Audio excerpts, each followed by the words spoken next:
Hey, all you homesteaders. Tim from Well Done Homestead. And we are, and I say we, I mean Miriam, because she does all the heavy lifting. I just do the grunt work. She does the brain work. We are rendering tallow? Beef tallow. Beef tallow. We got 100 pounds, which is a lot. So we're gonna go through what you can use that for and the process of rendering it. What can you use beef tallow for? Anything you want. It is my go-to fat for deep fat frying. It's good for frying eggs. It's good for making pastry. This is just an all-around fantastic animal fat. It has a super high smoke point, so you can get that fat really nice and hot for frying. The process, you'll get these big chunks here. Let's show what's over here. Big chunks of fat. And this, we got this from the butcher. I prefer kidney fat, but they did throw some of that in as well as, but it all works. It's just that kidney fat is this nice white fat that breaks apart easily. And then there. Yeah, that's just real good. That'll be much easier to render. It's faster, and it also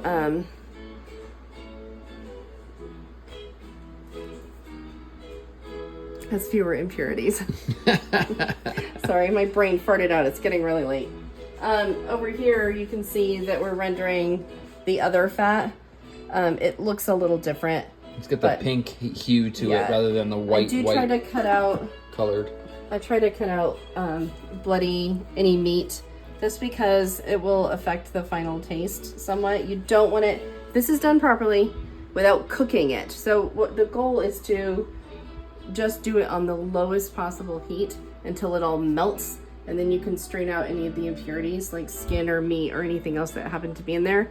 If you do it slow, you won't end up with a beef taste at all. It will be completely tasteless, and that's the goal. And this is what the finished product looks like right here. This is from You can take the lid 2021, and you can see there it is almost perfectly white.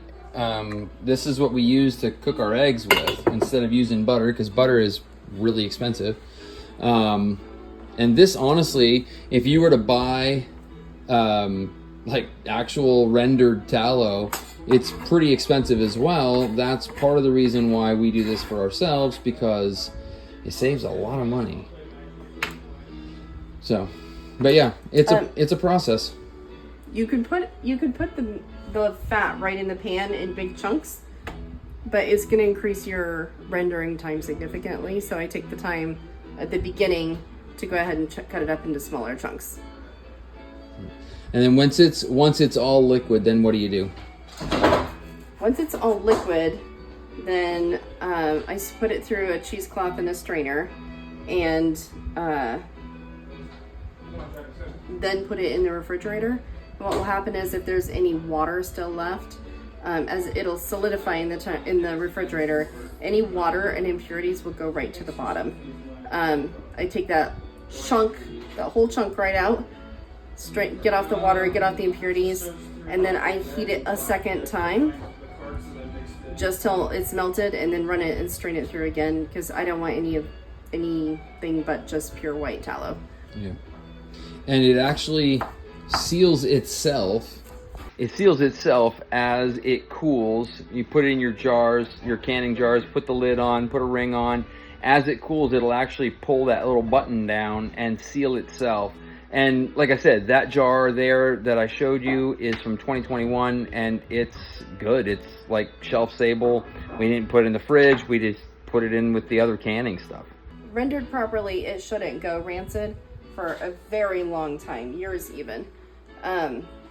It's not necessary to can it like that, and of course there's approved canning methods where you can heat it in a boiling water bath and do it that way if you're squeamish. But like Tim said, this is from 2021, and that is how that was preserved. I opened it up this morning, because I was gonna use it to fry eggs. And I realized I was on my last 2 jars.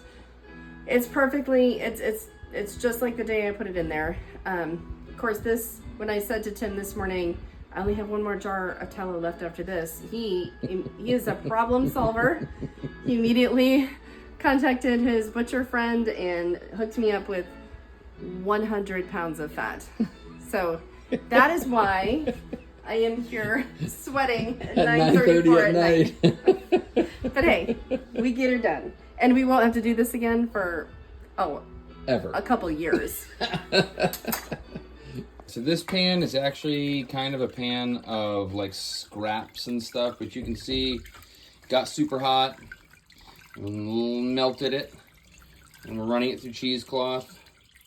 And then down in there, it will turn into the good stuff. All right, so here you go. That one's hardening up a little bit, cooling down. And then that whole thing's got to cool down. This one. Marm's working on one other one.